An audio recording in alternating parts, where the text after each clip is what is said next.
మెదక్ జిల్లా నార్సింగి మండలంలో వరి కొయ్యలను కాల్చడం వల్ల రైతులకు నష్టం కలుగుతుందని మండల వ్యవసాయ అధికారి భరత్ కుమార్ అన్నారు. నార్సింగి గ్రామంలో వ్యవసాయ అధికారి రైతులతో మాట్లాడుతూ దాదాపు 80% వరి కోతలు పూర్తయ్యాయని, కోతల అనంతరం పొలాల్లో మిగిలిపోయే వరి కొయ్యలను కాల్చడం కంటే కలియ దున్నటం వల్ల రైతులకు అనేక లాభాలున్నాయన్నారు. పంట వ్యర్థాలను కాల్చడం వల్ల భూమిలోని నేలకు మేలు చేసే సూక్ష్మజీవులు, వానపాములు చనిపోతాయని, పై పొరల్లో ఉండే సేంద్రియ కర్బనం తగ్గుతుందని, అందువల్ల పంట దిగుబడి తగ్గే అవకాశం ఉందన్నారు. మరియు భూమి గట్టిపడి నీరు నిల్వ సామర్థ్యం తగ్గిపోతుందని, క్రమేపీ చౌడి భూమిగా మారుతాయన్నారు. కాల్చడానికి బదులు వరి కోసిన తర్వాత నీటిని పెట్టి ఎకరానికి 150 కేజీల సింగిల్ సూపర్ ఫాస్ఫేట్ వేసి 10 నుంచి 15 రోజుల తర్వాత రోటోవేటర్ 2 సార్లు కలియదుండటం వల్ల వరిగడ్డి కుళ్ళి నేలలో సేంద్రియ కర్బనం స్థాయి పెరుగుతుందన్నారు. నేలలో నీటి నిల్వ సామర్థ్యం పెరిగి నత్రజని, భాస్వరం, పొటాష్ వంటి స్థూల, సూక్ష్మ పోషకాలు పంటకు అంది దిగుబడి పెరుగుతుందని తెలిపారు. పంట వ్యర్థాలు త్వరగా కుల్లడానికి రైతులు సింగిల్ సూపర్ ఫాస్ఫేట్ లేదా మార్కెట్లో లభ్యమయ్యే వేస్ట్ కంపోజ్డ్ ద్రావణాన్ని చల్లుకుని రోటావేటర్ తో గాని లేదా కల్టివేటర్ తో కలియదునినట్లయితే సేంద్రియ కార్బనం పెరిగి సూక్ష్మజీవులు, వానపాములు సంతతి పెరిగి పంట దిగుబడికి దోహదపడతాయని అవగాహన కల్పించారు. పంట వ్యర్థాలను కాల్చినట్లయితే పంటకు నష్టంతో పాటు వాయు కాలుష్యం పెరిగి రైతులకు, ఇతరులకు ఆరోగ్యం పర్యావరణాలు దెబ్బతింటుందని, కావున రైతులు వ్యర్థాలను కాల్చవద్దని మండల వ్యవసాయ అధికారి భరత్ కుమార్ కోరారు. మండల వ్యవసాయాధికారి నార్సింగ్ మండల రైతు సోదరులకి నా యొక్క నమస్కారం. అయితే మన మండలంలో వరి కోతలు అనేది దాదాపుగా 60% వరకు కంప్లీట్ అనేది అవ్వడం జరిగింది.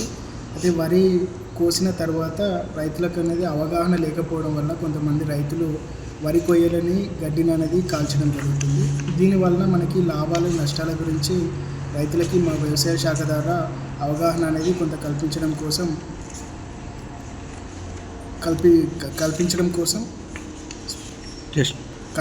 కోసం కొన్ని గ్రామాలలో మేము గ్రామాలని విజిట్ చేసినప్పుడు రైతులకు అనేది అవగాహన అనేది కల్పించడం జరుగుతుంది.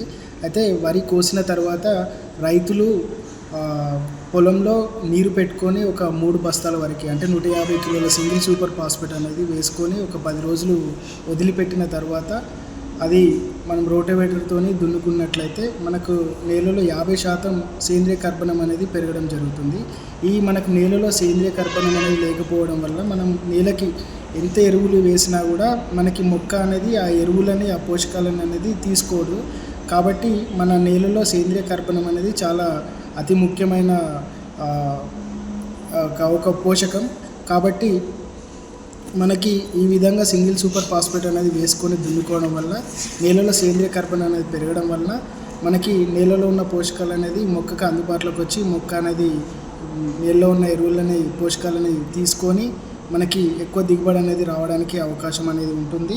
అదేవిధంగా మనకి దాదాపుగా మనం ఈ విధంగా మనం మురుగబెట్టుకొని వరి కోసిన తర్వాత వరిగడ్డి మురుగబెట్టుకొని మనం దున్నుకోవడం వల్ల ఏమవుతుంది అంటే మనం నెక్స్ట్ సీజన్కి ఫాస్ఫరస్ ఎరువు అనేది అంటే కాంప్లెక్స్ ఎరువులు కానీ, DAP కానీ వేయాల్సిన అవసరం అనేది ఉండదు.